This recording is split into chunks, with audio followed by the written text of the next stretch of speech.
Bismillah. Assalamualaikum warahmatullahi wabarakatuh. Innal hamdalillah nahmaduhu wa nasta'inuhu wa nastaghfiruh wa na'udzu billahi min shururi anfusina wa min sayyiati a'malina. Man yahdihillahu fala mudilla lahu wa man yudlilhu fala hadiya lahu. Asyhadu an la ilaha illallah wahdahu la syarika lahu wa asyhadu anna Muhammadan abduhu wa rasuluh alladzi la nabiyya wa la rasula ba'da. Qala Allah ta'ala fil Qur'anil Karim, ya ayyuhalladzina amanu taqullaha haqqa tuqatih wa la tamutunna illa wa antum muslimun.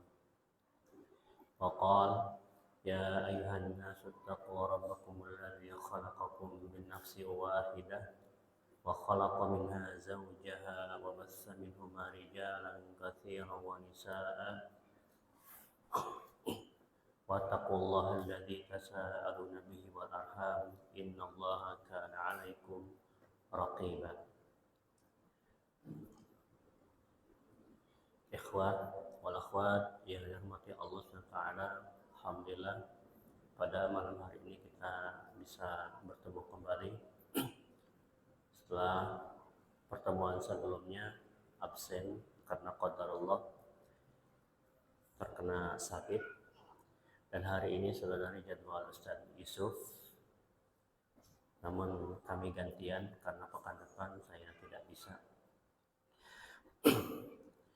Insyaallah pada hari ini kita akan lanjut membahas tentang adab yang harus dilakukan ketika datang pada seseorang sakaratul maut. Allah Subhanahu wa taala berfirman, "Fa idza jaa ajaluhum la yasta'khiruna sa'ah wa la yastaqdimun." Yang namanya ajal itu pasti akan mendatangi kita, ya. Manusia ketika didatangi maut, mereka tidak bisa menangguhkan, memohon penangguhan kedatangannya kepada Allah, ya. Juga nggak bisa menantikannya, ya. Tidak bisa dipercepat, juga tidak bisa diperlambat. Maka dari itu, di antara doa yang hendaknya kita selalu lantunkan pada Allah Subhanahu wa taala yaitu doa agar kita mendapatkan husnul khatimah. Ya Allahumma inna nas'aluka husnul khatimah. Ya Allah, kami mohon kepada Engkau husnul khatimah.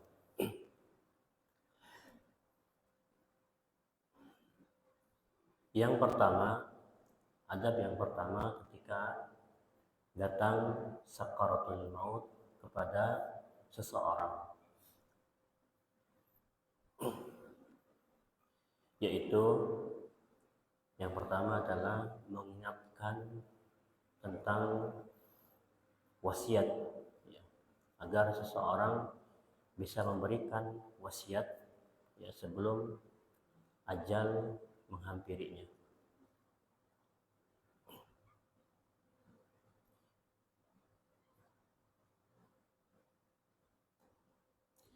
Disebutkan dalam sebuah hadis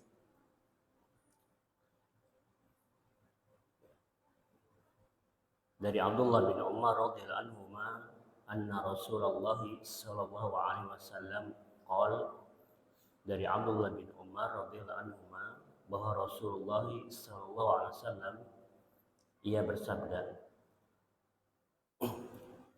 ma haqqu mri'in muslimin, ya,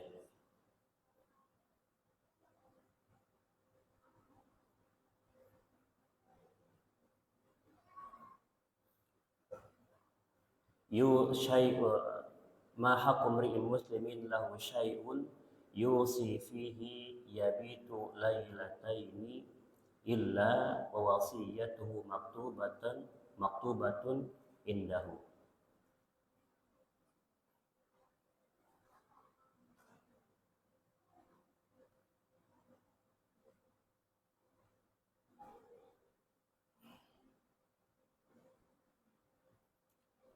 Yang artinya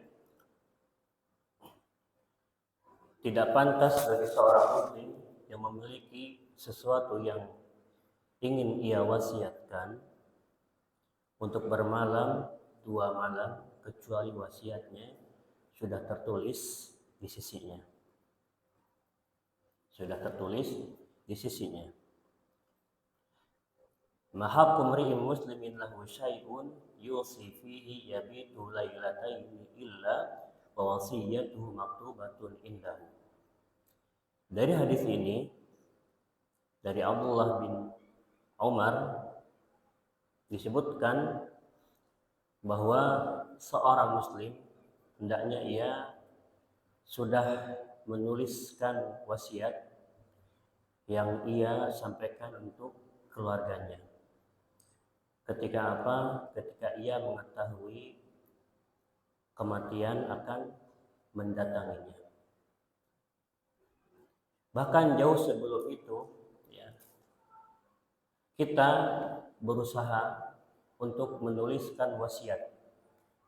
Ya, jauh sebelum itu, sebelum kita mengetahui kematian mendatangi kita karena suatu penyakit misalnya, ya maka kita sudah berusaha menuliskan wasiat. Untuk siapa? Untuk keluarga kita. Berapa hutang yang harus dilunaskan? Ini urusannya antara kita dengan orang lain. Agar apa?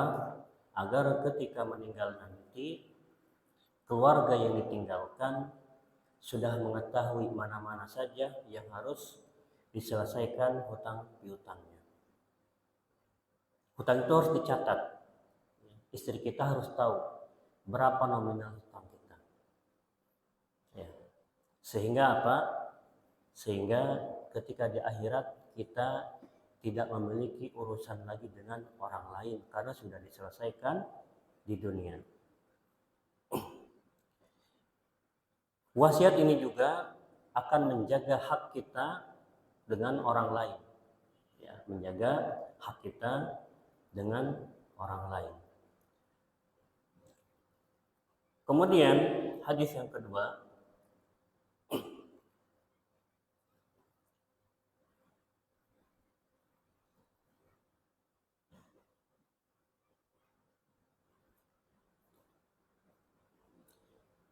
tentang adab yang kedua, yaitu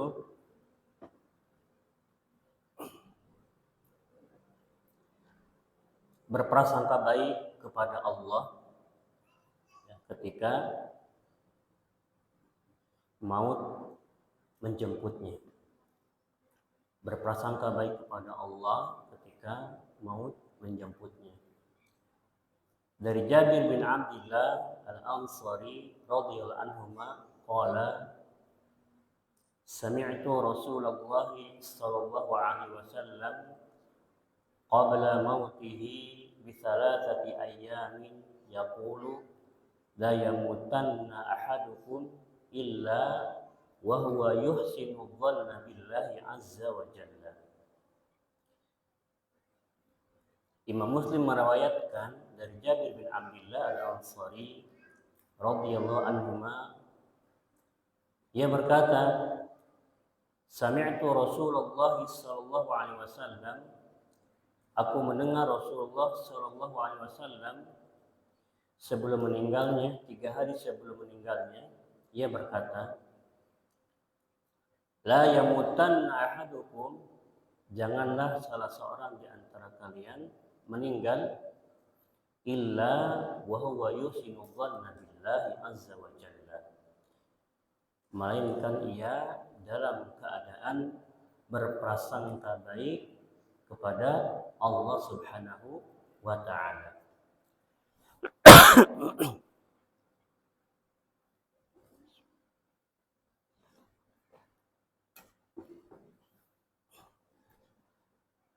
Faedah dari hadis ini bahwa berprasangka baik itu adalah di antara ibadah hati yang sangat penting menjelang kematian. Seorang muslim, ia harus meyakini bahwa Allah Maha Pengampun, Allah Maha Penyayang, dan Allah akan menerima taubatnya. Nah, baik sangka inilah yang mesti ada dalam diri kita ketika kita didatangi kematian. Sehingga apa? Dengan berbaik sangka kepada Allah dan husnudzon kepada Allah ini akan membuat hati tenang dalam menghadapi kematian.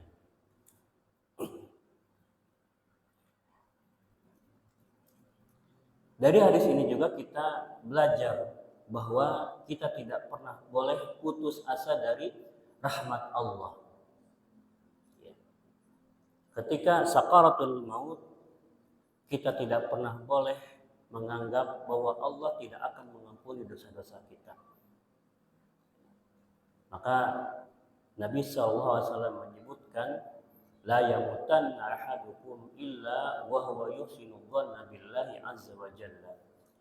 Janganlah sekali-kali kalian mati kecuali dalam keadaan kalian berprasangka baik kepada Allah Subhanahu wa taala. Kemudian dalam hadis lain dari Anas radhiyallahu anhu anna Nabiyya sallallahu alaihi wasallam dakhala ala syabin wa huwa fil maut faqala kaifa tajidu? Qala wallah ya Rasulullah inni arjullaha wa inni akhafu dhunubi. Faqala Rasulullah sallallahu alaihi wasallam la yajtami'ani fi qalbi 'abdin fi mithli hadzal mautin illa a'tahu Allahu ma yarju wa amanahu mimma yakhaf.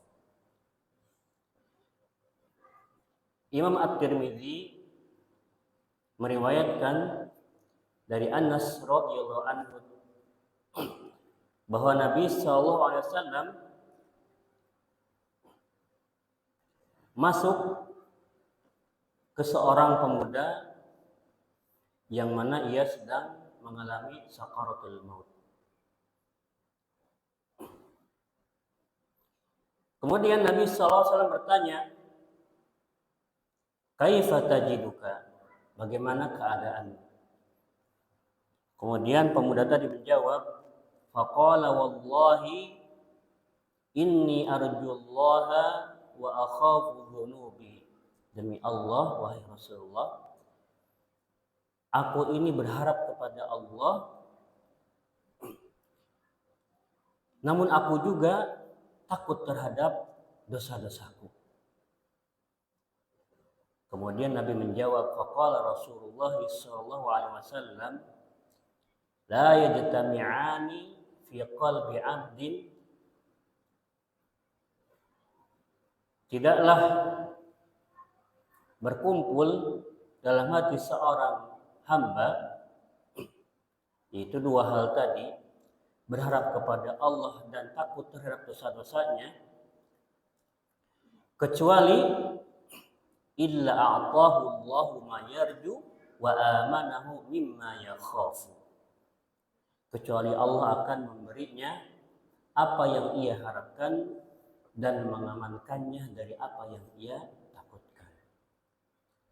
Hadis pertama dan hadis kedua menjelaskan kepada kita bahwa ketika maut datang, hendaknya kita berprasangka baik kepada Allah, takut kepada Allah, dosa-dosa kita agar diampuni oleh Allah Subhanahu wa ta'ala. Kemudian hadis adab yang selanjutnya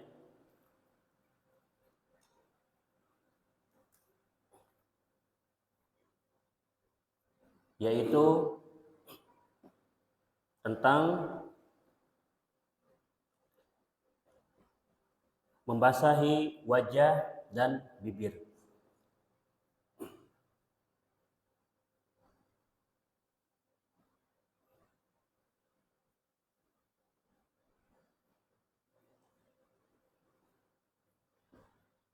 Dari Aisyah, anna Aisyah radhiyallahu anha kanat taqul inna Rasulullah sallallahu alaihi wasallam kana baina yadayhi raqwatun aw ulbatun fiha ma'un faja'ala yudkhilu yadayhi fil ma'i fayamsahu bihima wajhahu wa yaqulu la ilaha illallah inna lil maut sakarat. Thumma nasaba yadahu faja'ala yaqul fil rafiqil a'la hatta qubida wa malat yaduhu. Dari Aisyah radhiyallahu anha, ia berkata, di depan Nabi sallallahu alaihi wasallam, ya, rukwatun au ulbatun fiha ma'un, yaitu ada sebuah wadah air. Faja'ala yudkhilu yadayhi fil ma', kemudian Nabi memasukkan kedua tangannya ke dalam air.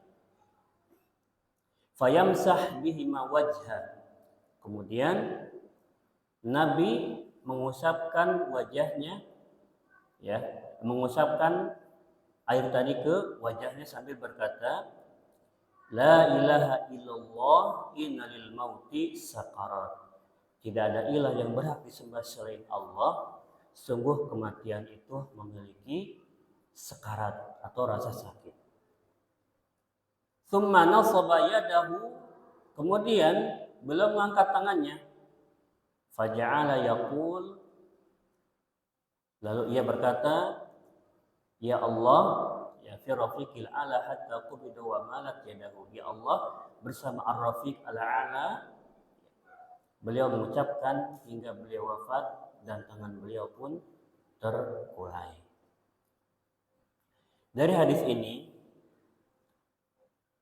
kita bisa mengambil faedah bahwa di antara sunnahnya adalah memasukkan, ya, membasuhi wajah orang yang sedang sekarat.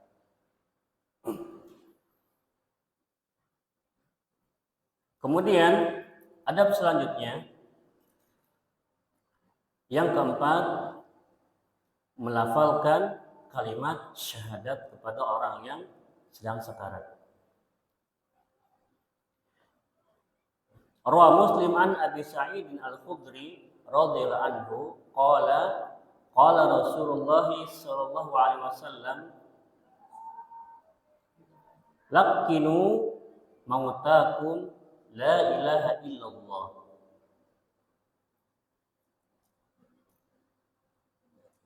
Imam Muslim meriwayatkan dari Abu Sa'id Al-Khudri radhiyallahu anhu, ia berkata, qala Rasulullah sallallahu alaihi wasallam, Rasulullah sallallahu alaihi wasallam bersabda, laqinu mautakum la ilaha illallah,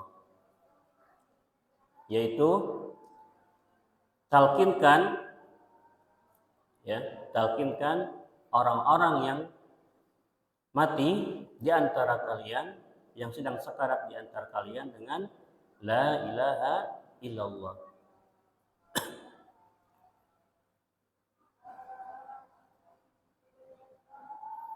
Di sini,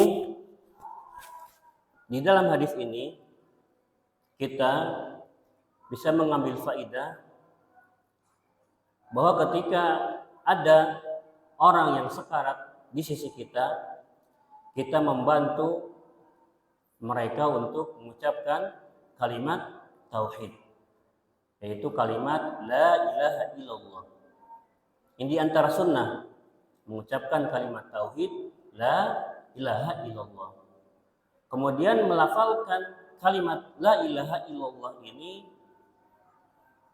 dibisikkan ke telinga dengan pelan. Ya. Kenapa? Karena orang yang sedang sekarat, ia sedang berjuang, ya, sedang berjuang bagaimana ia harus bertemu dengan Allah.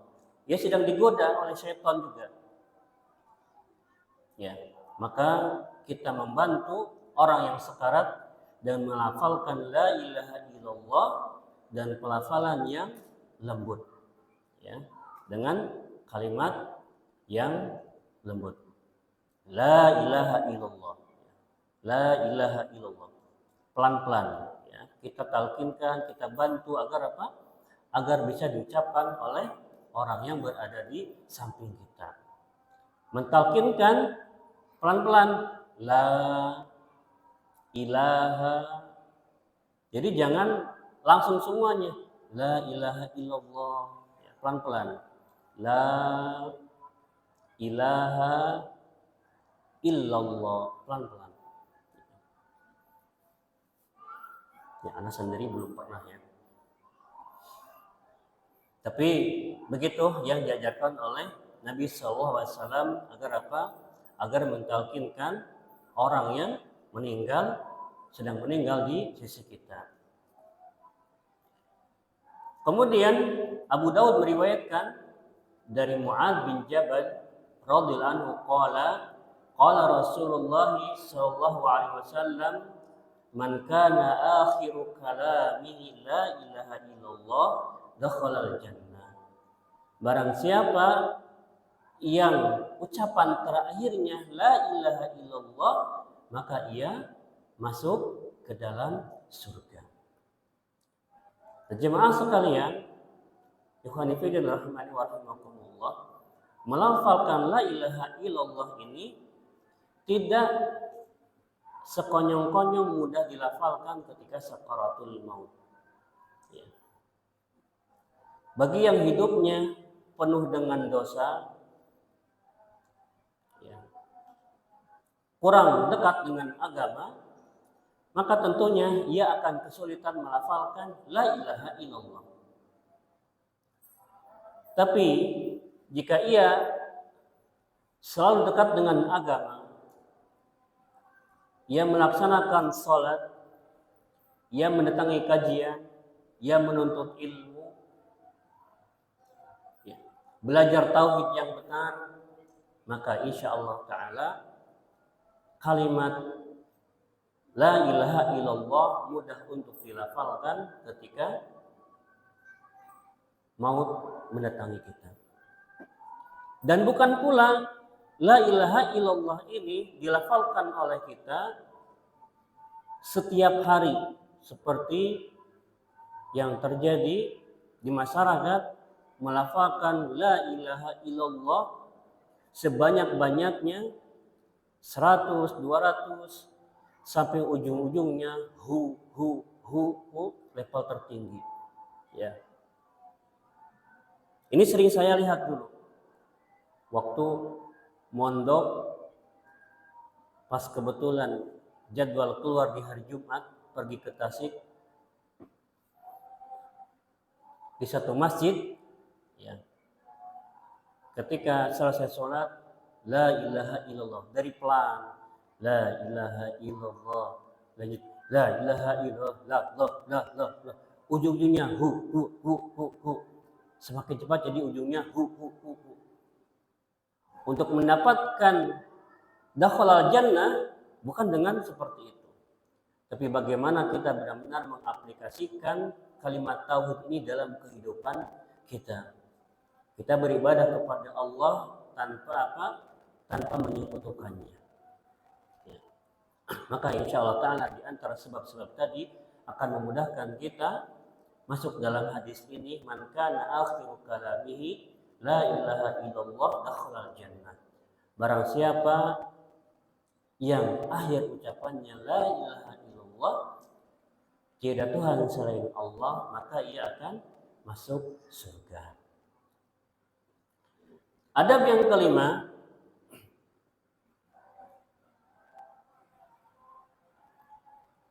jika matanya sudah terbelalak, maka wajib menutup mata. Ya, tahu terbelalak kan? Melotot. Jadi kalau mata sudah melotot, tajam, terbuka tajam ke atas, maka harus kita tutup matanya dan kita doakan.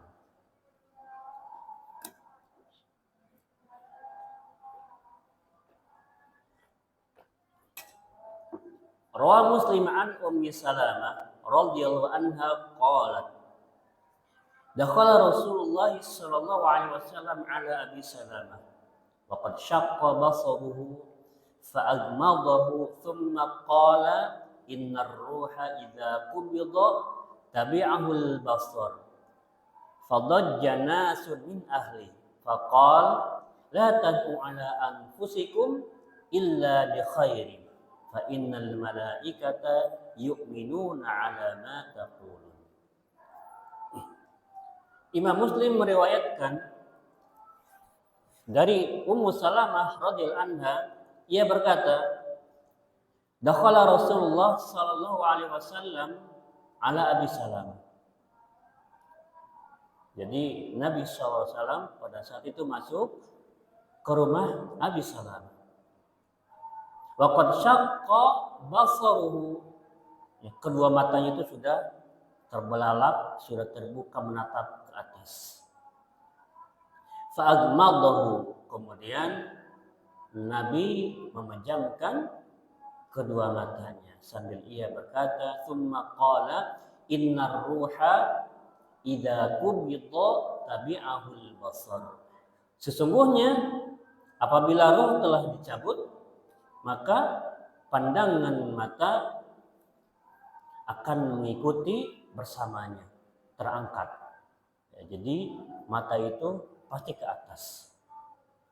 Ya, pasti ke atas. Sesungguhnya apabila ruh telah dicabut, maka pandangan akan mengikuti ruh tersebut. Berarti mata pasti ke atas. Fadajja nasun min ahli. Lalu sebagian keluarganya menangis. Ya. Faqala la tad'u ala anfusikum illa bi khairin. Nabi berkata kepada keluarganya yang menangis, janganlah kalian mendoakan untuk diri-diri kalian kecuali doa kebaikan. Fa innal malaika yu'minuna ala ma taqulun. Karena malaikat itu akan mengamini apa yang kalian ucapkan. Di sini Nabi SAW memerintahkan keluarga dari Abi Salamah agar berdoa kebaikan. Ketika apa? Ketika ketika ruh telah dicabut dari diri Abi Salamah. La tad'u ala anfusikum illa bi khairin. Janganlah kalian berdoa untuk diri kalian kecuali doa kebaikan. Kenapa? Karena malaikat akan mengaminkan apa yang kalian ucapkan. Kemudian Nabi SAW berkata, Allahumma gfir li Abi Salamah. Ya Allah, ampunilah untuk Abi Salamah. Warfa' darajatahu fil mahdiyyin. Angkatlah derajatnya di antara orang-orang yang mendapatkan petunjuk. Wakhlufhu fi aqibihi fil ghabirin. Dan gantilah, berikanlah pengganti bagi keluarga yang ditinggalkannya. Waghfir lana walahu ya rabbal alamin. Dan ampunilah kami juga ya rabbal alamin. Wafsah lahu fi qabri, luaskanlah kuburnya, wa nawwir lahu fihi, dan berikanlah cahaya di dalamnya, yaitu di dalam kuburnya. Ini doa yang disampaikan oleh Rasulullah SAW ketika Abi Salamah meninggal. Di dalam hadis ini kita mendapatkan faedah ketika mayit sudah meninggal, ketika ruh sudah dicabut, maka sunnahnya itu kita memejamkan mata orang yang baru meninggal tadi.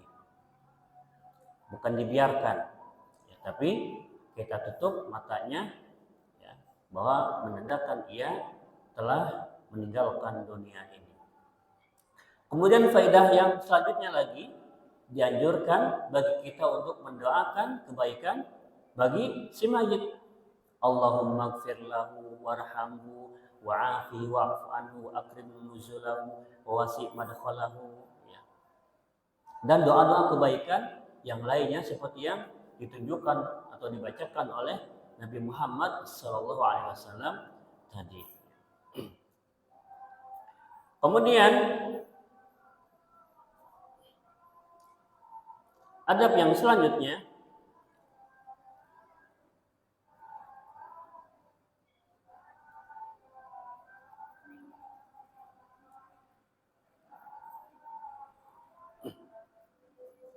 yaitu memperlakukan jenazah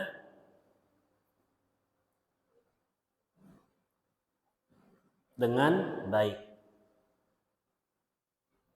Memperlakukan jenazah dengan baik. Rawa Abu Dawud an Aisyah radhiyallahu anha anna Rasulullah sallallahu alaihi wasallam qala kasru 'azmil mayyiti ka kasrihi hayyan. Imam Abu Dawud meriwayatkan dari Aisyah radhiyallahu anha anna Rasulullah sallallahu alaihi wasallam bahwa Rasulullah sallallahu alaihi wasallam bersabda kasru 'azmil mu'min kasru 'azmil mayyit ka kasrihi hayyan, bahwa mematahkan tulang seorang yang meninggal, seorang mayit ketika ia sudah meninggal sama seperti mematahkannya ketika ia hidup. Maksudnya apa dari hadis ini? Kita tetap memperlakukan jenazah, tetap memperlakukan mayit sebagaimana kita memperlakukan hal yang baik ketika ia hidup.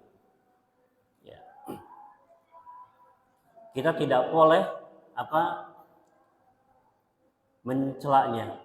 Kita tidak boleh menjelek-jelekannya. Di dalam hadis ini larangan keras bagi kita untuk menyakiti jenazah. Ya. Ia sudah mati, masih saja kita pukulin misal. Ya, karena saking kesalnya kita. Ini tidak boleh. Karena Nabi SAW menyebutkan tadi kasru 'azmil mayyit ka kasrihi hayyan. Ya. Mematahkan tulang mayit seperti mematahkannya ketika hidup. Kemudian yang ketujuh, adab yang ketujuh adalah menghadapkannya ke kiblat. Menghadapkannya ke kiblat.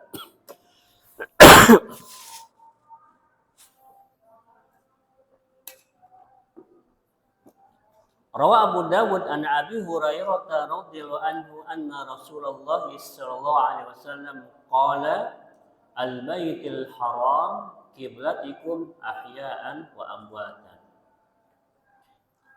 Abu Dawud meriwayatkan dari Abu Hurairah radhiyallahu anhu bahwa Rasulullah sallallahu alaihi wasallam bersabda bahwa qala al-baitul haram, ya, Baitul Haram maka adalah kiblat kalian ahya'an wa amwatan, baik hidup ataupun mati. Ya, baik hidup ataupun mati. Baitul Haram atau Ka'bah adalah kiblat kalian, baik ketika kalian hidup maupun ketika kalian telah meninggal. Jadi orang yang meninggal, kita posisikan orang yang meninggal tadi menghadap ke kiblat. Ini termasuk dari memuliakan seorang muslim ketika ia meninggal, itu dihadapkan ke arah kiblat.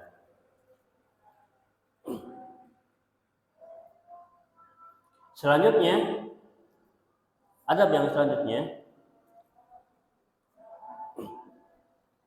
yaitu tentang menanggalkan pakaian mayit. Menanggalkan pakaian mayit.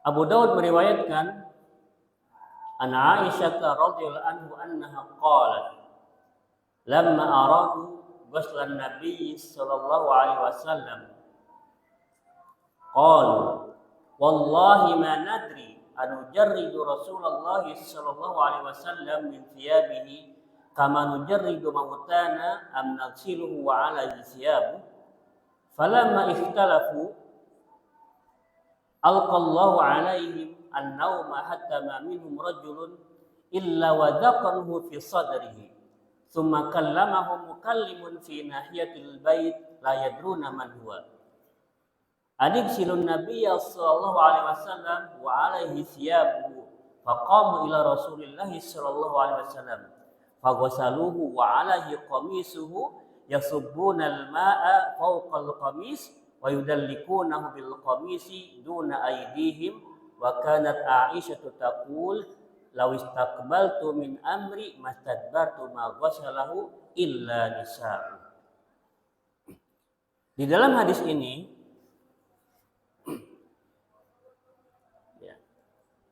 para sahabat berkata, demi Allah, kami ini tidak tahu apakah kita harus menanggalkan pakaian Rasulullah SAW sebagaimana kita menanggalkan pakaian mayit-mayit kita, ataukah kita memandikannya sementara beliau masih memakai pakaiannya. Nah, mereka para sahabat berbeda pendapat pada saat itu. Sampai-sampai Allah membuat mereka tertidur hingga mereka dagu-dagu mereka itu menempel pada dadanya. Kemudian dalam mimpinya itu ada seseorang berbicara kepada mereka dari arah rumah. Dan para sahabat yang bermimpi, mereka tidak tahu siapa yang berkata. Mandikanlah Nabi SAW sementara beliau tetap memakai pakaiannya. Nah, di sini sunnahnya adalah menanggalkan pakaian mayit-mayit. Tapi khusus untuk Rasulullah tetap memakai pakaian. Mayit ketika dimandikan, pakaiannya ditanggalkan dan auratnya harus tetap tertutup, tidak boleh terlihat.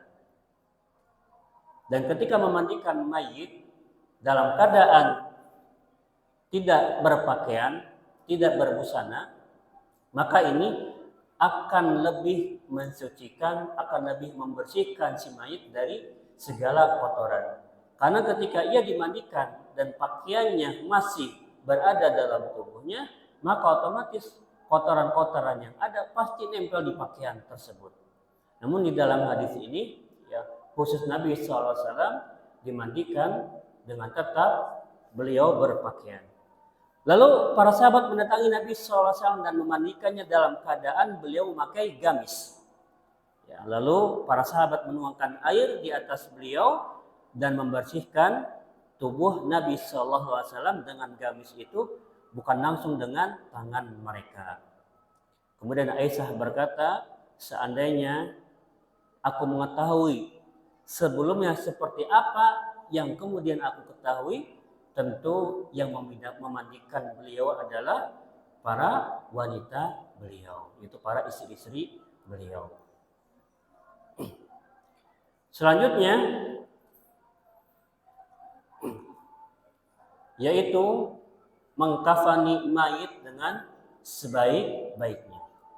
Mengkafani mayit dengan sebaik-baiknya.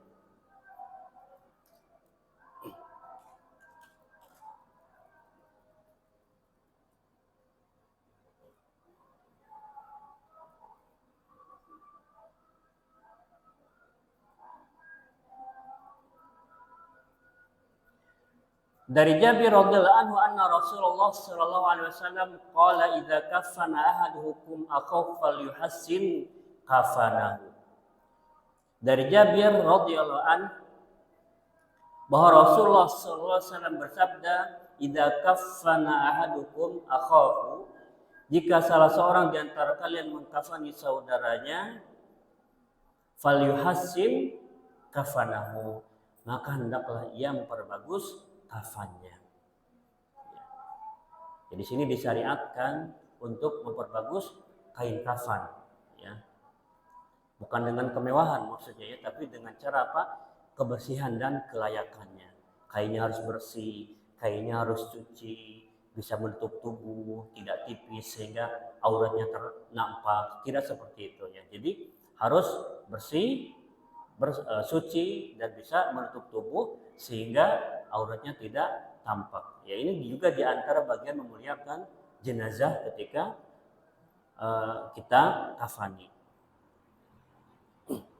Selanjutnya tentang menyegerakan penguburan jenazah. Menyegerakan penguburan jenazah. Imam Bukhari meriwayatkan dari Abu Hurairah radhiyallahu anhu, "Anin Nabi sallallahu alaihi wasallam qala asri'u bil janazah. Fa in taku salihatan fa khairun taqaddimunaha wa iyyaku siwa dzalika fa syarrun tad'unahu an riqabikum." Asri'u bil janazah, segerakan jenazah. Fa in taku salihatan, jika ia orang yang salih, jika dia orang yang baik, maka itu kebaikan yang kalian segerakan baginya. Wa in taku siwa dzalik, jika ia tidak demikian, fasyarrun tad'unahu an riqabikum, maka keburukan yang kalian lepaskan dari punuk kalian juga bisa segera disegerakan. Kemudian hadis selanjutnya, An Ali radhiyallahu anhu anna Nabiy sallallahu alaihi wasallam qala lahu, "Ya Ali, thalathun la tuakhirha, as-salatu idza anat, wal janazatu idza hadarat, wal ayyimu idza wajadat laha kufuan." Dari Ali radhiyallahu anhu, dari Nabi sallallahu alaihi wasallam, ia berkata, "Ya Ali, wahai Ali, 3 hal yang jangan pernah engkau tunda. 3 hal yang jangan pernah engkau tunda. As-salatu idza anat, salat jika telah tiba waktunya. Sudah dengar azan, kita bergegas. Bahkan sebelum dengar azan, kita berusaha bergegas ke masjid. Jangan nunggu qomat baru kita berangkat ke masjid. As-salatu idza anat, salat jika telah tiba waktunya. Yang kedua, wal janazatu idza hadarat, jenazah jika sudah siap, jangan ditunda. Ya. Jangan ditunda. Sekarang meninggal, pagi-pagi dikuburkannya besok pagi. Ya, maka sebisa mungkin kita mewasiatkan kepada keluarga kita, kalau kita sudah meninggal, ya, segerakan, tidak usah banyak yang ditunggu. Ya. Fakta di masyarakat pada saat ini banyak yang harus ditunggu. Oh, anak pertamanya belum datang, anak keduanya belum datang, ya, si anu belum datang, ditunggu, ya, dari pagi hingga sore. Ya. Maka sebisa mungkin ketika sudah siap harus segera dikuburkan. Dan yang ketiga, wal ayyimu idza wajadat laha kuf'an, dan wanita yang tidak bersuami apabila telah mendapatkan calon yang sekufu. Ya. Ini wanita yang tidak bersuami apabila telah mendapatkan calon yang sekufu untuk segera dinikahkan. Dari hadis-hadis yang terakhir ini kita mengambil faidah untuk menyegerakan penguburan jenazah. Ini diantara sunnah Nabi Sallallahu Alaihi Wasallam. Yang disegerakan mandinya, disegerakan mengkafaninya, disegerakan sholatnya, lalu disegerakan penguburannya. Ini juga diantara bentuk penghormatan kita kepada mayit. Ya. Karena ketika menunda-menunda, itu akan banyak kemudaratan bagi kita semua. Jika jenazah itu orang yang soleh, maka kebaikan bagi jenazah tersendiri. Namun jika jenazah tadi, mayit tadi sebaliknya, maka itu akan mengurangi keburukan dalam pundak kita. Maka ini adab yang terakhir dari adab-adab ketika datangnya sakaratul maut di antara kita semua. Maka yang terakhir kita harus tetap berdoa kepada Allah Subhanahu wa taala dalam setiap doa kita, Allahumma inna nas'aluka husnal khatimah. Ini harus senantiasa kita lantunkan dalam doa kita. Karena kita tidak tahu kapan kita meninggal, dalam keadaan seperti apa kita meninggal. Bahkan ketika kita berbuat dosa pun kita harus berharap kepada Allah ampunan ya atas dosa yang sedang kita perbuat, dan kita berharap kepada Allah pada saat itu agar tidak dicabut nyawa kita dalam keadaan berbuat dosa. Maka inilah apa yang bisa Anda sampaikan pada malam hari ini. Apa yang benar datangnya dari Allah SWT, apa yang salah datangnya dari saya pribadi dan dari syaitan. Subhanaka Allahumma bihamdika asyhadu an la ilaha illa anta astaghfiruka wa atubu ilaik. Assalamualaikum warahmatullahi wabarakatuh.